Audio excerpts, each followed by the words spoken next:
আজকে ছাত্র দলের দুইটা ছেলে আইসা, আমি আগে কোনো দল করতাম না, কিন্তু আমি মন থেকে দোয়া করি আল্লাহর কাছে বাংলাদেশের জামাত ইসলামকে ক্ষমতা এনে দাও আল্লাহ। বাংলাদেশের জামাত ইসলামকে ক্ষমতা এনে দাও।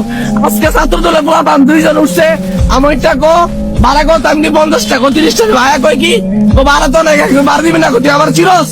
আমি তারেকে দল, আমি তাকে দলে লিখিস, আমি পেটের রাজনীতি করি। আমি এতদিন করে রাজনীতি করতাম, কিন্তু আজকে এই ন্যাক্কারজনক ঘটনার পর থেকে আমি চাই বাংলাদেশের জনগণ জামাতের ক্ষমতা দেখতে চাই।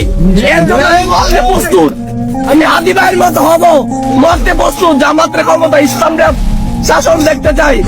ইনশাল্লাহ আগামীতে জামাতকে ভোট দিয়ে ক্ষমতায় নিয়ে যাবো ইনশাল্লাহ।